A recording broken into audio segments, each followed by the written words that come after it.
guys! Welcome back sa aming YouTube channel. For today's video, gagawan ko ng reaction yung napanood ko na video na ang pangalan nun yung diploma at ang diskarte. Parang ganun yung napanood ko eh. Ngayon tatanungin ko yung asawa ko tungkol doon.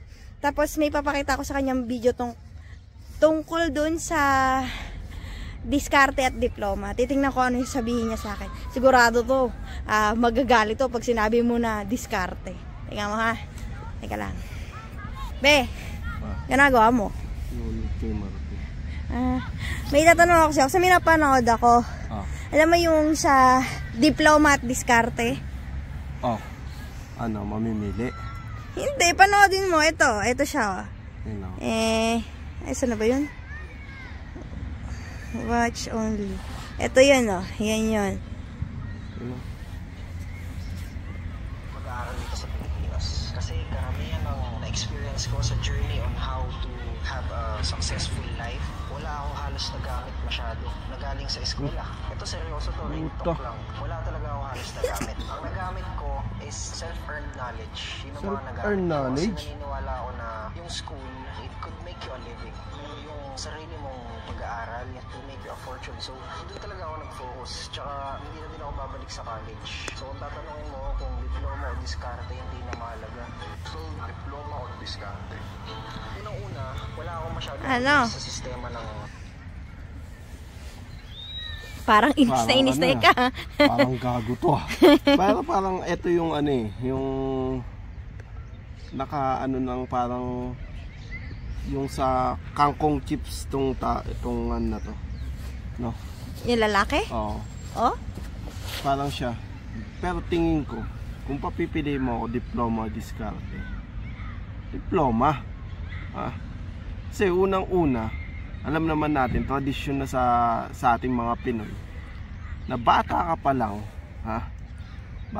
lang, sinasabi na ng mga matatanda sa'yo, ng mga magulang mo, kahit sino sigurong tanungin mo, na ano, ang laging sasabihin sa inyo mga yan, na mag-aral kang mabuti, yan, para hindi mo na maranasan yung dinanas naming hirap, ba? Oo. Pangalawa, yung sinasabi niya namang parang wala siyang believe sa sistema ng eskwelahan sa Pilipinas. Parang disagree naman ako doon. Bakit? Sobrang disagree naman ako. Bakit? Ano ba ang pagkakaiba ng pag-aaral sa Pilipinas saka abroad? Meron ba pinagkaiba? Hindi siya sa abroad, no. Pero kasi parang sinasabi niya, dumiskarte siya. Nakuha niya yung goal niya sa pag-didiskarte niya, pero yung pag-aaral sa Pilipinas, wag niya naman parang yung baliwalain. Siguro wala siyang college diploma, pero meron siyang elementary diploma at high school diploma.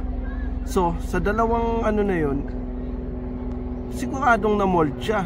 Hindi siya makakapag-isip ng mga ganyan kung hindi siya na-mold ng eskwelahan. Tandaan mo, yung diskarte mo na yan, kung hindi ka nakapag-basic ng school sa Pilipinas, hindi mo magagawa yan. Sa bagay, kahit walang pinag-aralan, no? Kahit nasabihin mong may diskarte ka kung wala kang knowledge, no? Kapag wala kang pinag-aralan sa Pilipinas, maluloko ka. Unang-una na yun. Walang magtitiwalang investor sa'yo. Kasi wala kang pinag-aralan eh. Sa bagay. Una pa doon, alam nyo yung mga tao sa Pilipinas, sa atin, kultura natin, na pag naka-graduate ka, may diploma, although naman nire-respeto naman natin yung bawat isa, no? Pero iba yung respeto ng nakapagtapos ka. May diploma. Yung may diploma, for example, yung nakapagtapos ka ng teacher, no? Board passer ka. So, profession mo yun. Tinatawag kang ma'am or sir. Ganun din ang doktor. So, parang siya, no? At saka, huwag mo sabihin diskarte, no? Mahirap yun. Baka mamaya, yung mga bata, puro diskarte na lang ang gawin sa buhay at wala nang mag-aral. Para kasing sa napanood kong video na yan, correct me if I'm wrong, para kasi siyang nag-i-encourage ka ng ng mga bata na ayaw mag-aral. Dumiskarte na lang kayo. Sa totoo lang sa personal experience ko, ang dami kong kilala, bata pa lang sila, dumiskarte na. Pero wala silang narating. Kasi hindi yan doon sa diskarte.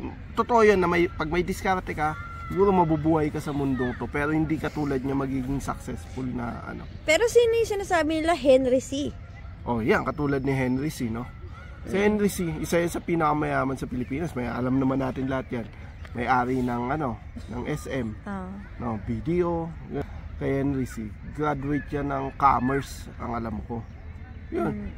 Mahirap yun. Tignan mo, pagka sinabi mo katulad niyan, ang daming Pilipinong nagsasacrifice na pumunta ng ibang bansa, mapag-aral lang yung mga anak nila para pagdating ng araw, yung dinaanan nilang hirap hindi na madaanan ng mga anak nila. Di kawawa naman yung mga OFW natin. Mamaya isipin ng mga anak nila na lang, dumiskarte na lang,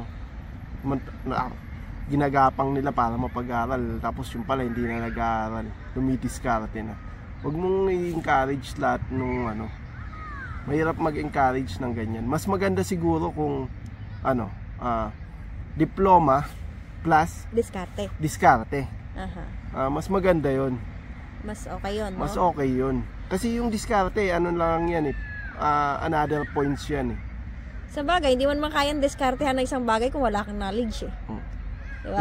Ayun pa, yung sinabi niyang self-earned knowledge, sa tingin niya kung hindi siya pumasok. Kasi parang wala siyang believe sa wala siyang believe sa yung sinabi niya. Hindi ko masabing exactly, pero parang wala siyang believe sa mga eskwelahan sa Pilipinas, parang ganun eh. Hindi niya ba alam na kung wala yung siguro yung mga basic niya, yung elementary, high school, yung sinasabi niya self-earned knowledge, baka hindi niya naiintindihan yung mga binabasa niya, yung mga inaaral niya, kung hindi siya marunong magbasa o doon niya lahat natutunan yan sa school. Na-mold siya, kaya siya ganyan mag-isip ngayon. Na-mold siya ng eskwelahan. Kung hindi nag-click yung niya, yung kangkong chips niya, baka sinasabi niya sa sarili niya ngayon na sana nagtapos ako ng pag-aaral. Sana ngayon may maganda akong trabaho. So, yun lang para sa akin. Para sa akin diploma plus diskarte. Mas okay yun. Kasi, pero hindi una ang diskarte bago diploma. Ganon. Pwede rin naman, pero pilitin mong magkaroon ka ng diploma kasi ibang may diploma. Katulad sa Pilipinas kung wala ka naman pang business, no? Talagang typical na ka lang, wala kang pera, ganyan. Normal na mamamasukan ka muna. Magiging employee ka talaga. Diba? Hanggang sa makaipon ka. Ngayon mo banatan ng diskarte. Magnegosyo ka, hanggang sa maging successful ka. Pero huwag kakalimutan ng pag-aaral, no? Ayun nga yung sabi ko, di ba? Baka siya, iniisip niya ngayon, kung hindi naging patok yung kangkong chips niya, baka iniisip niya ngayon na sana tinapos ko yung pag-aaral ko. Kasi parang sa pagkakarinig ko sa sinabi niya, parang wala na siyang bumalik sa college, ganun. Pero kanya-kanyang kanya-kanyang opinion. Siya, opinion niya yun. Ako, opinion ko to. Kumbaga, re-respetohin na lang natin na bagay. Yun na. Okay na ako, guys. Ayun lang may tanong mo? Yun lang. Ayun lang yung opinion ko. Pero hindi ako galit sa kanya. Nagpapaliwanag lang ako. Sige na. Okay. Bye-bye ka na. Bye-bye. Nood na ako ng football. Yun, guys, sabi ko sa inyo, magagalit yan eh. Kaya, di ako nagalit. Hindi daw ba siya galit? Magpapaliwanag yan ng lintik. Paano, guys? Hanggang dito na lang. See you on my next vlog. Bye-bye!